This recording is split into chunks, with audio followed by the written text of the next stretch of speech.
Success shouldn't feel this exhausting. If you're winning on paper, but burning out behind the scenes, you aren't failing. You're stuck in a psychological bottleneck called a hurdle of stop. I've been there. On the outside, things look great, but I was secretly burning out, convinced I was just lucky, and waiting to be exposed as a fraud. I realized I didn't have a business problem. I had a mindset block. Whether it's imposter syndrome, perfectionism, or fear or failure, these aren't just feelings. They are growth bottlenecks. Identify your specific hurdle and get one immediate action step to regain your momentum today. Go to tuepodcast.net/quiz. That's tuepodcast.net/quiz to take the 3-minute assessment and get your report now. This is an Undiscovered Legacy production.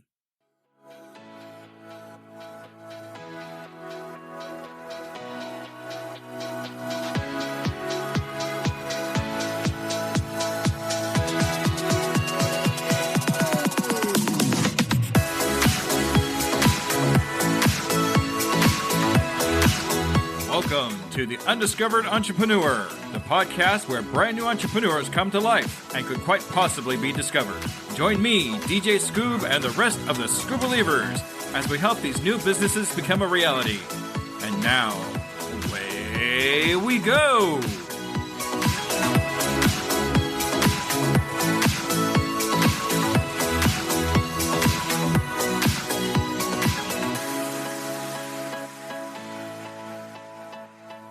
We now join DJ Scoob in the coaching of Leo, host of Film and Fermentations podcast, already in progress.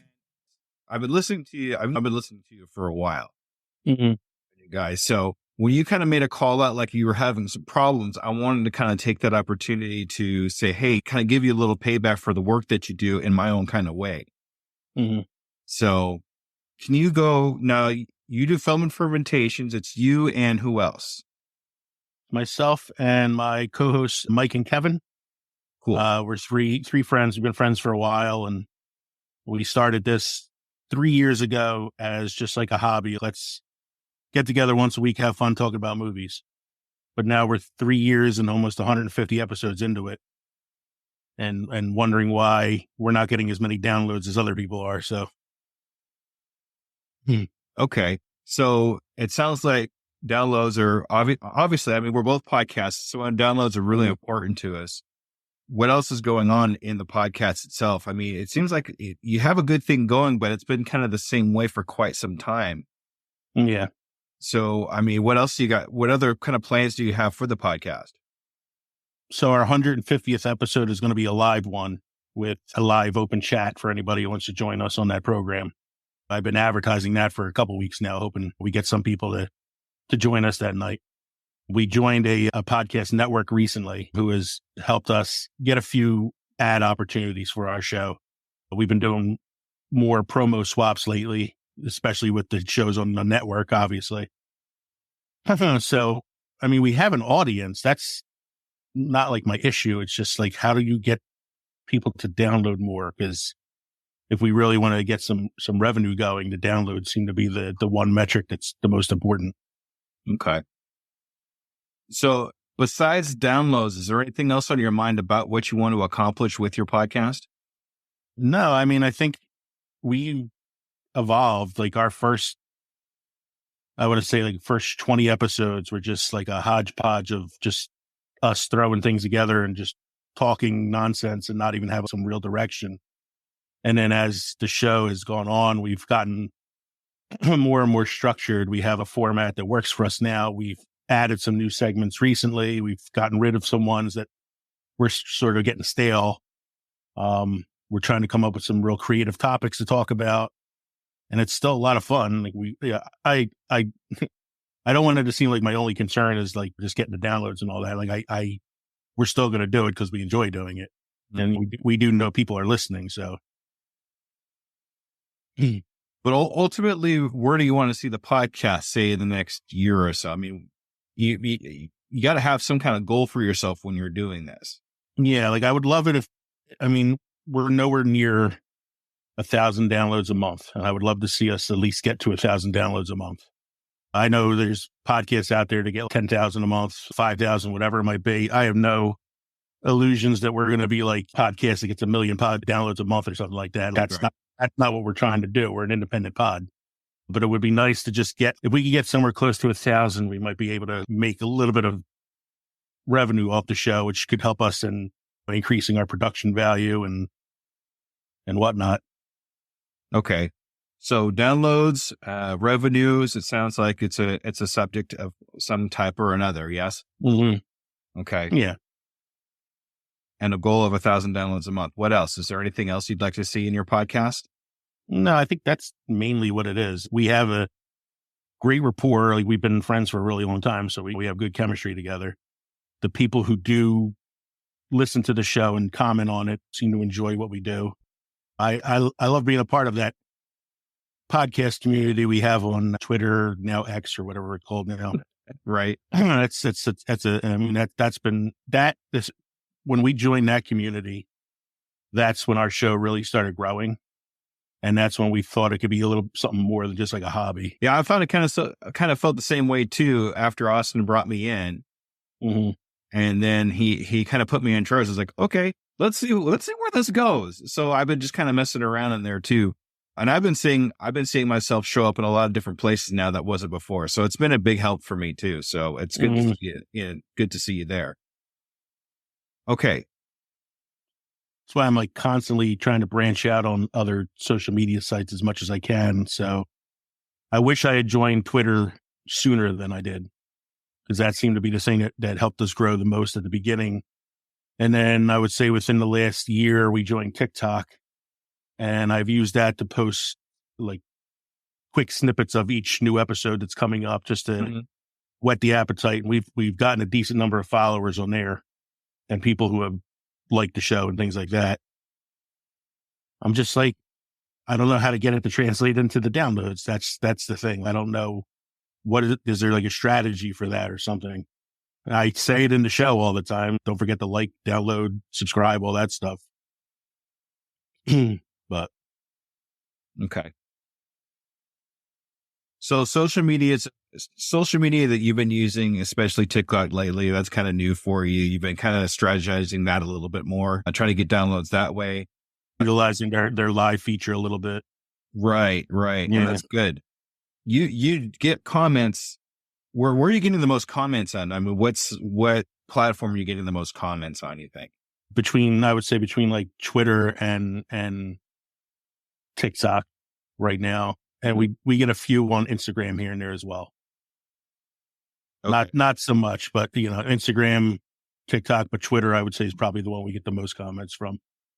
Okay. So when you do get a comment from a listener, and what's a listener? It's somebody that's I've been listening to y'all. What is the process? I mean, what do you do with that comment? Usually I answer back with a thank you or like a special like message for that person in particular. I might send them a link for an earlier episode they might want to check out or something like that. Like, just kind of keep their interest in the show. Okay. It's really important to shake every hand that you can when you get comments like that.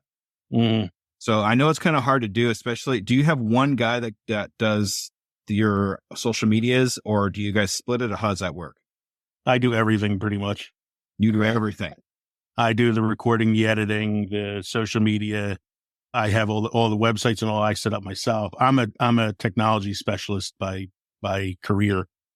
So for me to do that stuff is not like difficult. And it was my idea. So I kind of like took the reins from the start. Right. Does it get overwhelming? No, I enjoy it. For me, it's kind of like a hobby. Okay, cool. Yeah. Sometimes when you get a whole lot of stuff going at once, it can be a little bit overwhelming, and you kind of lose time where like you're doing so much of all the other stuff, you don't get time to be creative. And sometimes and I mean, as far as the creative portion of it goes, like our notes that we do for each episode, what we're going to talk about. I mean, Mike and Kevin contribute to that. Oh, good. So they do something. That's what I was. They have segments of the show that they're in charge of they help with going out and word of mouth, trying to spread word of mouth as well. So, I mean, they help with that. I do a lot of the technical stuff and the social media and all that. Well, I was afraid they were putting everything on you, and that's what. Oh no, they're always saying, "What do you want us to do? What do you want us to do?" And I'm like, "I got it. It's not a big deal." You'd be surprised how many podcasters I talk to just like this, and they say I do everything, and my guy just kind of sits back and joins in, and I'm like, "Don't do that. You're going to overwhelm yourself." That's why I was feeling. I say, like, at the beginning, it was a lot more me, and now as it's become more routine, it's been easier to kind of say, like, "Why don't you do this? You do that. I'll handle this." I would just say I do like most of the heavy stuff. But it's good that you have the ability to delegate out things that need to be done. Yeah. It's good. Okay. So when you get a comment coming in, I hear you say you do a couple of things with it. Is there anything we can do with those comments that we can increase downloads of one way, shape, or form? I mean, what do you think? I don't know. Like, I mean, other than saying, "Hey, don't forget to tell your friends about us," or something like that. So when I get someone that comments, now I don't get a whole lot of comments. I'm going to be honest with you. I don't. For some reason. But when I do get one, I tend to want to start asking them questions about the show more than just, "Hey, thanks for listening. Here's an extra show." A good way is to ask them, "What do you think of the show?" or "What don't you like in the show?" Start getting some ideas of what they would like to hear in the show. And then when you make that change that they suggested and they hear that in your podcast, they're going to feel real good. "Oh, they made that change we talked about. He actually listened to me." When somebody starts feeling that feeling, they're going to start telling their friends, "Hey, go listen to this because I helped him do this." Now they're going to go listen, and it starts building from there. So that is a good way to start word of mouth, which is going to be your biggest asset. Now, social media, okay, I get that, but everybody does social media now. So it works to a point, but it's not going to be as effective as some other processes that you can use. Okay. So getting more involved in not so much getting involved in their lives, but getting in the head of the people that are actually talking to you is going to be a huge asset for you. Because you have that capability of talking to somebody that's actually listening to the show and actually has an outside view of your show. What would you suggest, or would you be on board with something like a general blast? If I just send a message out on like X, "Hey, to all the people listening out there, we're looking for some suggestions or comments," or whatever, kind of like fish for it a little bit. You could do that. Absolutely. Anything to get people to start talking back to you in one way, shape, or form is going to be an asset for you, because eventually you're going to learn what they want to listen to. And then you could provide them that service of what they actually want to listen to, whether it's they want to hear you crack a beer, or they want to hear you talk about a specific type of movie or something like that. Or I would love to hear a 3-part series on Leprechaun. I don't know, just throwing things out there. But you're going to start, once you start getting the idea of what people are actually listening for, they're going to be more likely to, number one, listen to you, but number two, suggest to their friends to listen to you, because now you're starting to give them what they want. Okay. And that's going to increase downloads, because the word's going to get out that you're actually talking to people. That's one thing that listeners really want from their podcasters, is to actually have them listen and take suggestions from them. And that's kind of what I've been trying to do. Unfortunately, I'm going to be honest with you, I haven't been having very much luck. I'm in a niche that's a little bit rougher. So, but yeah, if you got people commenting, use that to your advantage.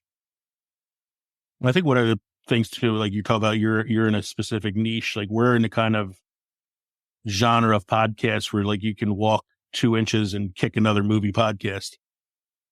Sure. So how do you make yourself different from everybody else? That's why we added the fermentation part. We thought if we can do something that sticks out a little bit, that'd be great.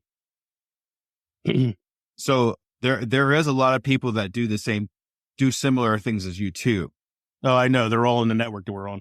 Right, exactly. So It's like eight other shows on the network whose whole gimmick is watching movies and drinking.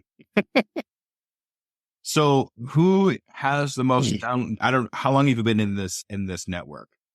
We started with them, I want to say maybe September, October, something like that. So it's only been like 6 months or so. Okay, so how many people are in this network? You said eight of them? Well, that's just in our genre. They have a sports area, they have a business, they have True Tales, all that kind of stuff. So like, we're on their movie section. Okay. So of the 8 movie sections that you have, which one has the most downloads, you think? Or which one's the top dog there? There's 2 that I think do really well. There's one called Barrel Aged Flicks and another one called Bev's Video Kingdom. And they both have similar themes, like they watch movies and drink and all that stuff. So do you have contact to these 2? I've talked to the host at the one Bev's Video Kingdom a couple times. So I'm trying to work something out with him to either guest on his show or have him on ours. Have you specifically asked them, what do you do to gain downloads? I have not yet. Okay. So I didn't want to seem like the weak guy in the bunch since we're the new podcast. So. But you said you are sitting in a very special spot being the new guy, because you have all these other people that you could learn from. And trust me, they want to see you succeed. Don't feel like that they're going to think you're competition. That's one thing I've learned since I've been podcasting. The one thing I like about podcasting networks, anything to do with podcasting, is they're so willing to help you with advice and try this or do this. Where I used to be, retired. I don't want to say retired because I'm still working. I'm a 16-year car salesman. You want to talk about cutthroat. There was no way I can ask anybody anything, but here in the podcasting world, it's the complete opposite. And that's why I feel so good about doing what I do, because not only are people willing to help me, but I've been far long enough now where I can help other people in return and started paying it forward. Right. So don't feel intimidated or fearful about asking some of these higher end podcasts that are in your network, that are part of your team, what they do to increase downloads. Okay. It's something I did at the very beginning, like after, I would say like not our first year, but like well into the first year of the podcast, when we started getting a little more serious about it and working on like the format and all. I reached out to some podcasts that I was a fan of that I listened to a lot, and asked them to listen to the show and tell me what they think. But these were podcasts that had, budgets for like producers and stuff like that. And I think I had one respond to me, and his advice wasn't really much along the lines of like things to help me, but just more, sounds like a fun podcast, keep it up kind of thing. Like that was like the most I got out of that. And then I found a few podcasts similar to ours that were like independent podcasts, and I started listening to them more. They were the ones that were willing to kind of like give me some feedback on the show. And I still am in communication with those guys. And then it was when we joined Twitter that's where everything really started to grow. Okay. Yeah. And it mainly comes from things like when I see, what's the guy's name over at the Visit Vegas Places podcast. Yeah, he posted, 10,000 downloads last month. And I was like, how? Like, how did that? I reached out to him too. I have to contact him to talk to him about it as well. Coyle's a really good friend of mine. I have him on speed dial, if you want to say. He sent me his number. I have to give him a call. Yeah, I've been with him since the beginning, since my beginning anyway, and we've been interacting with each other a lot. He's supposed to be coming out to visit me here sometime soon. I was on his podcast about Branson, Missouri, which is where I'm at, and it's poor man's Vegas. So, but anyway, those are the type of people we want to get on. Now, something that you said earlier when we first started the conversation kind of struck me a little bit. I'm going to hit it real quick. You have this, and I don't know how you feel about it, but you really are comparing yourself to a lot of high-end people and what their downloads are. And there's nothing really wrong with that. But at the same time, you really can't compare yourself to other people that have been doing it either longer than you or have a different niche than you or anything like that. I wasn't so much comparing as just how did they get the level of success that they have more than are we just as good as them? Because they're doing something that you're not. Yeah. We just have to figure out what that is. Most of the time it's a niche that they do or something that they do in their podcast that sets them apart from everything else. Now you have a niche, but I'm going to be honest with you, it's not narrow enough to be able to start getting a specific type of people to listen to your podcast. You have movies and you have alcohol, but a lot of people are doing that. So what you need is movies, alcohol, and something else. And we need to figure out what that something else is. Okay. So have you explored anything else? Now you said you've tried a couple of things and other things. Have you explored any other types of things you could do in your podcast that might narrow that niche down a little bit? No. I'll have to talk to Kevin and Mike, see what ideas they have about it. Like when I said we added things, it was like segments we added for comedy's sake, something that we thought was funny or whatever. And then after it got kind of like stale, we took it out and tried something different. We've added some segments, like news segments, news in the world of alcohol kind of thing. So it's not just us drinking and us talking about movies, but we try to add some other things to it. But still, it's still kind of in the same niche. If you're talking about adding like a third different thing, that's where we'd have to like brainstorm on it. So how do we, I know we combine movies and alcohol because we're drinking alcohol while we're doing movies, but is there another way that we combine those two into one type of thing? I don't have an answer for that. Yeah, I don't have an answer for that right off the top of my head either. That's just like what I like to do when I talked about people that have 2 or 3 different things going on at the same time or niches or whatever. I think no better way to combine them into one particular thing might be a good way to go. When you were doing these segments, did you notice any increase in it and downloads or comments or anything out of one specific type of, say, comedy or whatever it was that you were doing? No, everything we're pretty steady at the downloads that we get now. There was one episode we did a while back that really spiked in the number that we got. Tell me about that one. It was called Filling in the Plot Holes. And we talked about plot holes in movies. It's basically like what the theme was for that night. I don't know why, but that episode had like 3 times the downloads we normally have. And so our live episode that we're doing in a couple weeks, we're revisiting that topic in the hopes that that's something that kind of helps a little bit. So that seems to be one of our most popular episodes. Because that's something that a lot of movie buffs like to talk about are plot holes, especially in higher end movies. Lord of the Rings and all that stuff, where there's plot holes. What would you think would happen? Or sometimes that's pretty interesting to think about. I would definitely listen to something like that. Yeah. So our live episode is filling in the plot holes, but it's our Star Wars edition because it's Star Wars Day. So should be plenty then. Yeah, we're hoping that I've gotten a lot of feedback on TikTok for that. Like in feedback, I mean like people bookmarking that as like something to remember. So I'm hoping that helps like at least increase the audience a little bit. And we have a number of recurring segments like that we do that tend to be some of our more popular episodes. But it's not something like I don't want to do that every week because then it gets tiresome. So it's like we every like season, if you want to call it that, we'll throw one of these segments out there at some point just to come back to it.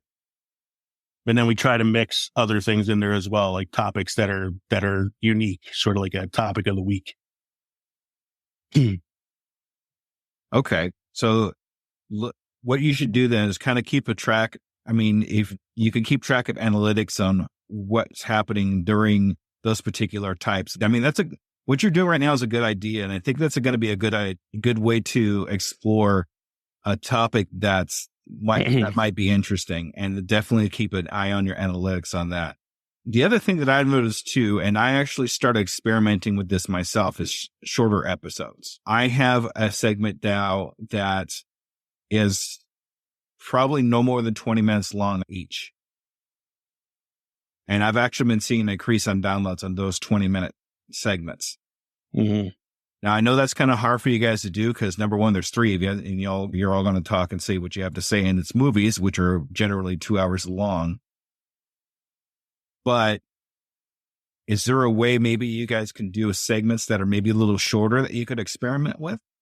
So we average our episodes, according to Buzzsprout, our average episode is like an hour, 20 minutes.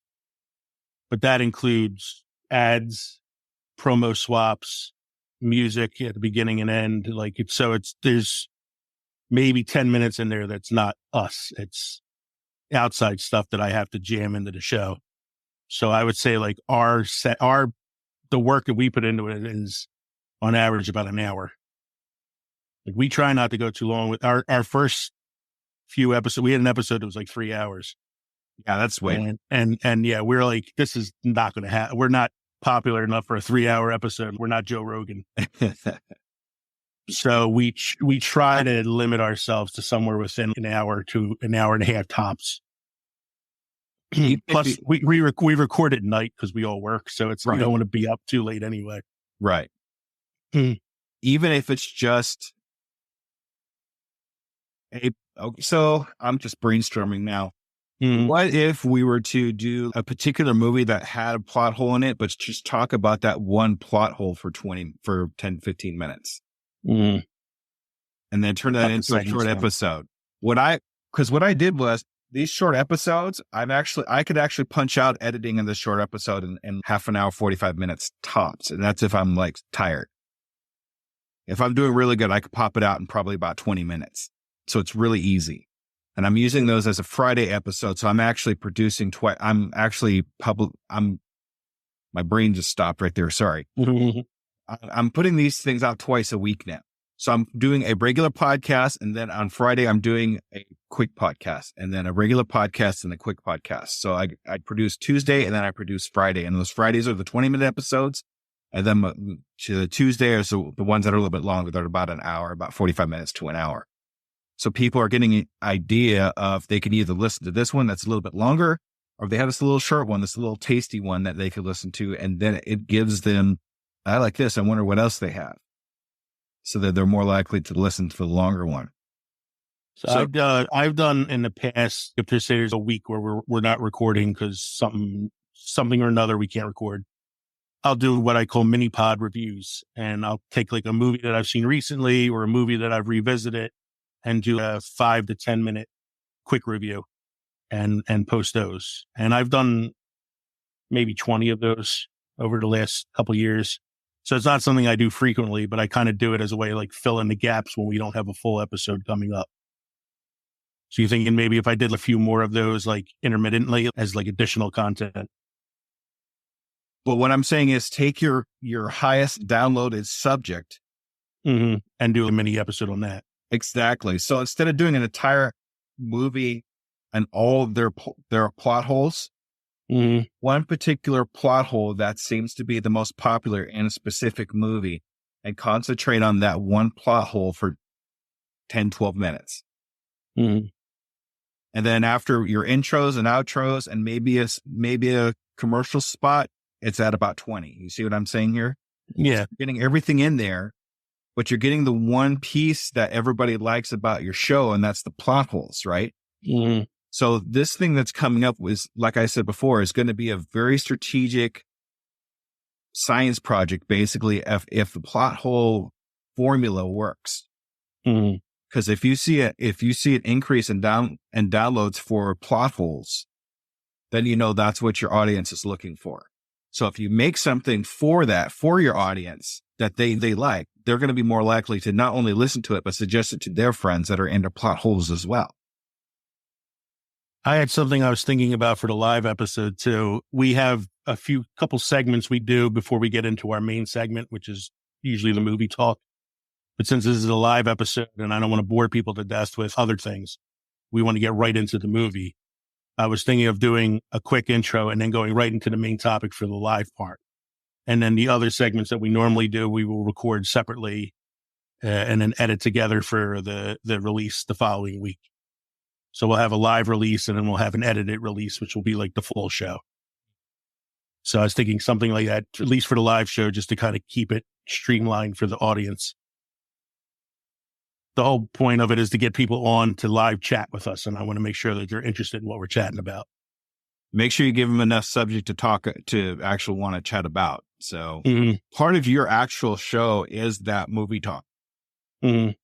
And I hate to see that eliminated, because sometimes that's what people want is that. I mean, I listen to, they're out now, but Today We Laughed and Learned, the first 15 minutes of them is just bantering back and forth. That's freaking hilarious. Mm. And I don't even listen to the rest of the podcast. I mean, I do, but the whole reason I listen to that podcast is to listen to that opening banter, because I can't stop laughing when I listen to them. So in the same aspect as you, I'd hate for you to leave out the one piece that people really like about you and your podcast is that opening talk about movies. Mm-hmm. So what if you were to do like a flash round? So we normally do a quick intro, talk about our drinks. We do it This Week in Film History, which is usually like 4 or 5 little quick facts. And then there's a little bit of talk, like we do like a beer news is good news segment where we talk about some news, and then we go into the main topic. So I try to make the first part of the show pretty quick. We get through like the drinks, This Week in Film History, and the news stuff within the first 15 minutes or so. And then the majority of the show is the movie talk afterwards, whatever the topic of the week is. Okay. So how we have it formatted. Right. What if we were to move those things to just one subject? So one good news, one movie. What was again? It's the good news, the beer news, and movie news, right? It's This Week in Film History. Film history. That's right. All so right. we talk about some like events that happened in the past on a particular date. So what if and then we do like an alcohol segment called Beer News is Good News. Beer is good. I love that. So instead of doing 5 or 6 pieces of film history, just do like one. Mm-hmm. And the same thing for the beer. If there's 3 of you, decide whose beer or subject matter. If you're going to talk about beer, have that beer's history or something like that. Have one of you drinking that beer. I'm just throwing this against the wall. So like Mike does the This Week in Film History segment, and he usually, however many facts we have, just depends on the week usually, because he researches on some website and he just kind of copies whatever's on there. And so if it's a light week, it might be 1 fact. If it's some weeks, there's 8 facts or whatever. He'll read it, and then I'll usually add a little something to it and try to like keep it like fun and lighthearted. So you banter off of it. Yeah. Yeah, we banter off of that. And then Kevin does the beer news segment. And a lot of it, sometimes it's kind of local because we're all on the East Coast. Right. But then we'll expand out to like other places in the country if we have something interesting that we want to share. And that's maybe the first 15 minutes of the show. Now for that live episode, we can keep those segments in, just streamline them a little bit. Just, keep it quick. Keep it quick. Like we want to get to the main stuff. Right. So this could be another good experiment for you, finding out like if you're to do just the film history and the beer history quick, like 1 fact for each, and see if that performs better than doing 5 or 6 facts of each, doing 2 or 3 different beer facts. Because sometimes, I mean, after getting 2 or 3 facts, and okay, we need to move on. You know what I mean? Yeah. So I would actually even experiment with that a little bit.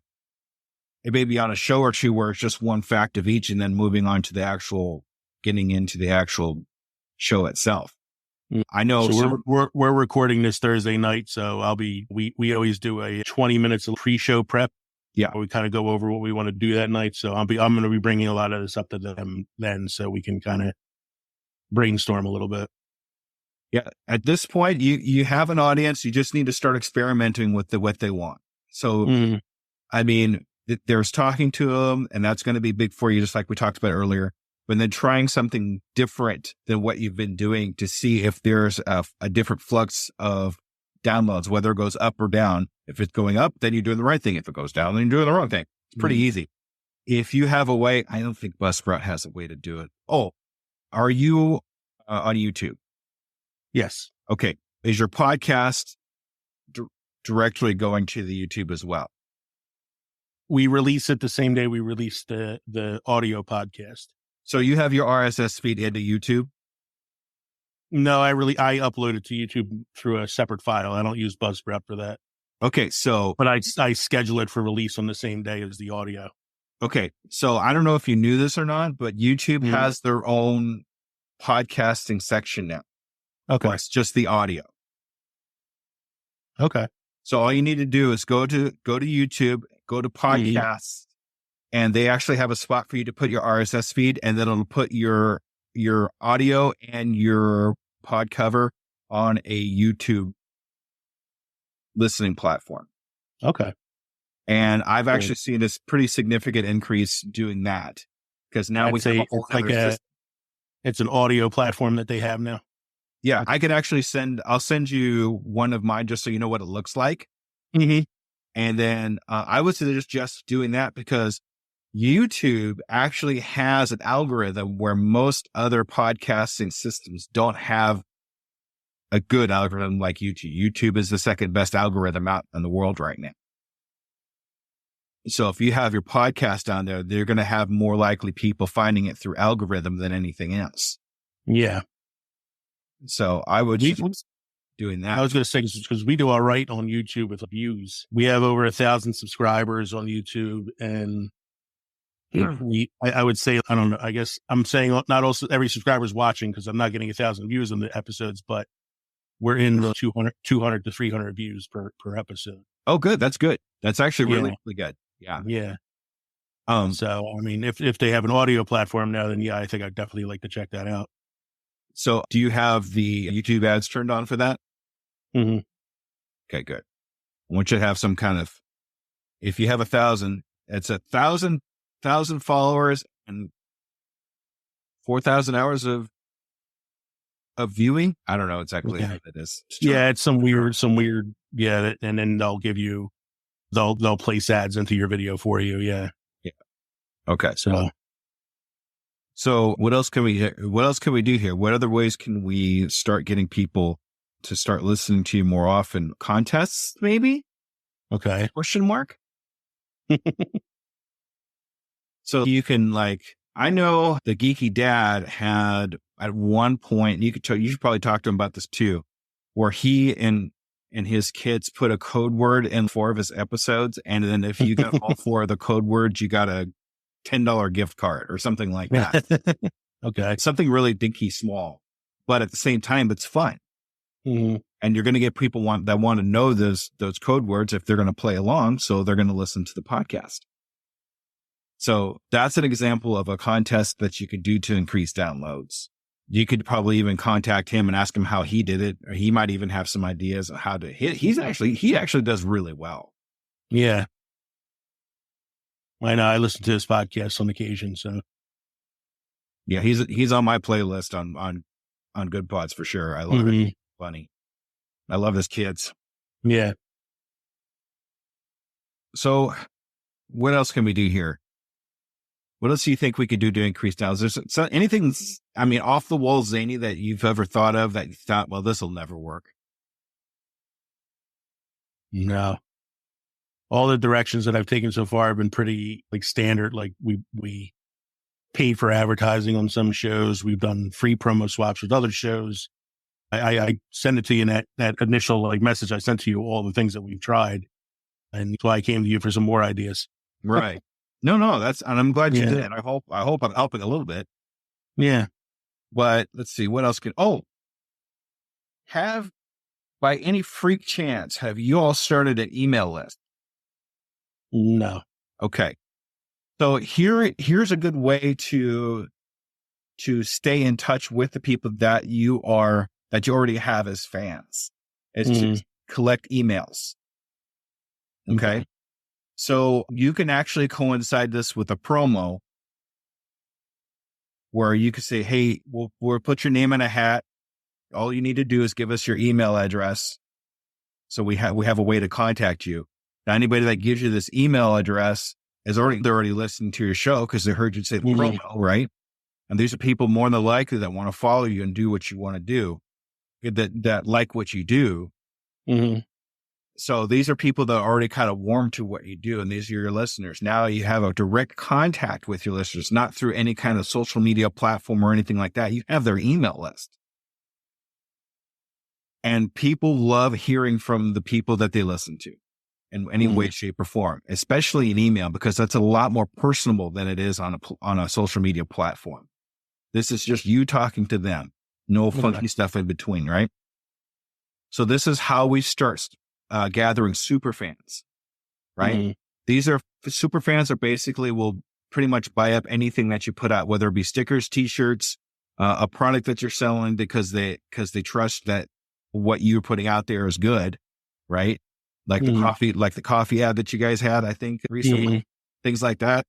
I was on my way to get some of that coffee there after the ad. That's for sure. I'm a big coffee nut, as you can see. I've been sipping on it since we started. Yes, same here. That's why we agreed to do the ad.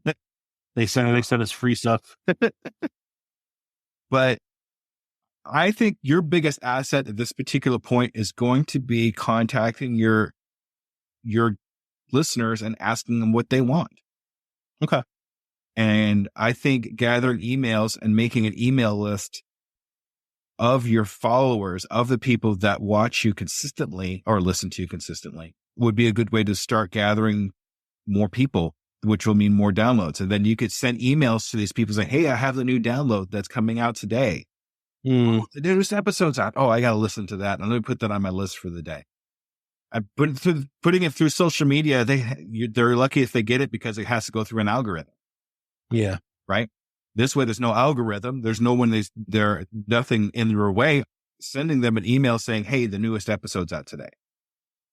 So when you have a release, you have a big bunch of people that are listening on that one day, a bunch of downloads that happen on that one day, which means the algorithms and all the other podcasting and in the YouTube that we talked about earlier are going to say, "Hey, he's starting to get a gathering. We got to start pushing him out more."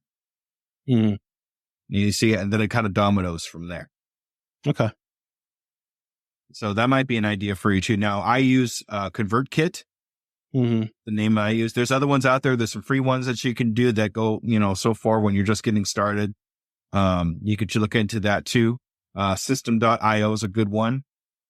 But these are ones that you could actually set up email. So you have some kind of system where it's in somewhere, not like on a piece of paper, on a doc file somewhere, where it's actually in a system where you can send it all out at once and not have to go cut, paste, right?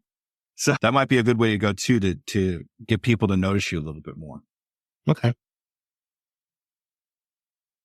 So what do you think of that?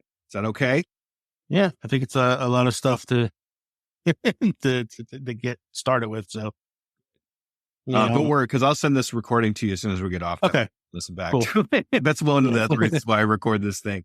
It's because what did he just say? What did he just say? We don't want that for you, so we'll get you. No, I've been kind of keeping track of a lot of it while we've been talking, but I'll take the recording anyway because I might see if Mike and Kev want me to share it with them. And oh, good, yeah, that's true. That's true. So, yeah. So, what else are you trying to accomplish? Is there anything else that you'd really like to go over? No, I mean, right now it's just like if we can get to somewhere near 1,000 downloads, I'd be really happy with that. And that's just the short-term goal. Yeah. And it's a good goal to have. That's one of my goals as well, too. That's where I'd like to be for the same reason. Don't think though that the only reason that people are going to start looking at you is because you have 1,000 downloads a month. There's other ways to make money, revenue for your podcast besides having 1,000 listeners than going out and finding sponsors. There's affiliate marketing, which would probably be easy for you guys, because if you were to market a specific type of beer that you could buy somewhere and get a special link from that company to anybody, they say, hey, if you want to try this beer, go to our website or go to the show notes, click on this link. And then the company gives you a certain amount of money for those people that a commission for those people that buy off of that link. We have that right now with the coffee company and this audio app called Newsly, where if anybody they use our promo code, we get a reciprocal thing from it. But coffee, I like the coffee one. The Newsly, not so much, just because it doesn't really match your niche. Yeah. You really want to try to find something that matches your niche, whether it be a particular beer company that you could talk to. Say, out here we have Springfield Brewing Company, and I know they have affiliate programs. And all I know Deathwater. Do you know what Deathwater is? Yeah. Okay. So Deathwater has an affiliate program. Things like that. I think if you were to try to build an affiliate camaraderie with one of the alcohol companies that you're with, that would definitely match up to what you guys are trying to accomplish. Okay. And bring in some revenue that you don't have to wait for or send a pitch deck to, or hope that they call you back and that kind of thing. It's a little easier when you're doing it the affiliate way. Okay. So, all right. I don't want to overload you there, Leo. That's fine. I already gave you a lot to think about. Yeah. Give me like one or two things that you really took away from this conversation. The first thing is asking the listeners what they would like to hear and all that. I think that's a good way to reach out first. And the email listing, I think, is another one I really want to work on, as well as YouTube. I didn't know about that. That's something I can do very easily. I'm not too concerned about that. But the other things going to take a little bit more work. But I like the idea behind it and what we can accomplish with it. So awesome. So what do you think the first thing you're going to do after our conversation is over here and we hang up? What do you think the first thing you're going to do is? I'm going to hop on Twitter and send a blast message out asking anybody if they have any ideas or whatever. And then I'm going to text Kevin and Mike, let them know a little bit about our conversation, and we'll talk more about it in our pre-show on Thursday. Yeah. And see what they think send about this it. video to them. I love, hi guys, how you doing? Okay. So send the video to them so they have a frame of reference too, so that they're not like kept in the dark about what we talked about. That's kind of important. And if you use this segment on one of your episodes, let me know which one, and I'll make sure I promote it on our show too. So. Oh, totally. Yeah, I'll definitely keep it posted. All right, I'm going to stop. Thank you for listening to the coaching edition of The Undiscovered Entrepreneur, brought to you by Doing It Today Coaching. If you want to get across the start line, contact me, DJ Scoob, at doingittodaycoaching@gmail.com. Say the words "do it now" for a free 2-hour discovery call to see how I can help you in your entrepreneur adventure. Art and graphics by Elaine Wilson, supported by my Patreons, Brian Briggs of Ocean Tree Creative and Oliver Siegel of Anal, and hosted by me, DJ Scoob. Click the show notes below for more information. And remember, I can, I am, I will, and I'm doing it today.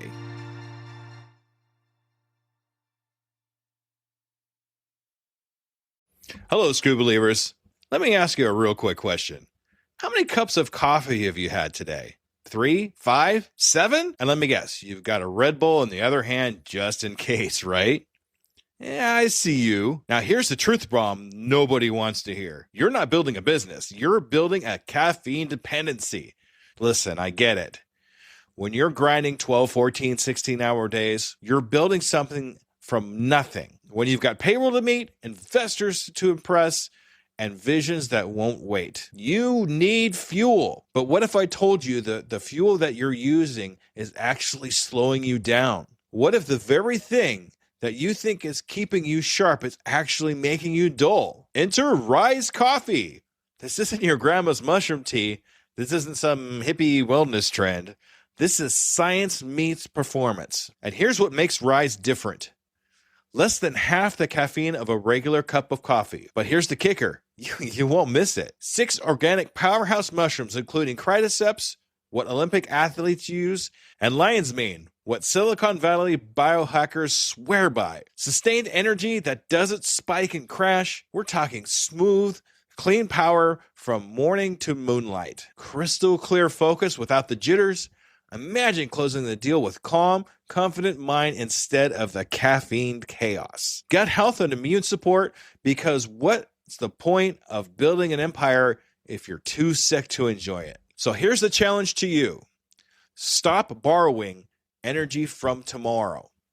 Stop running on fumes and call it a hustle. Stop wearing your caffeine addiction like a badge of honor. Real entrepreneurs optimize, Real entrepreneurs adapt. Real entrepreneurs win. You can't win if you're crashing at 2 p.m. while your competition is just getting started. Break the cycle. Head to risesuperfoods.com right now and use code PODNA15 for 50% off your first order.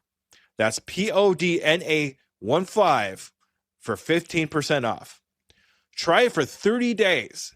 If you don't feel the difference, if you don't feel sharper, calmer, more focused, more alive, then go back to your 6-a-day cup habit. But I'm telling you, you won't, because once you feel what real energy feels like, you'll never go back. Ditch the addiction, fuel your empire, and rise up. Rise Coffee, energy that builds, not burns.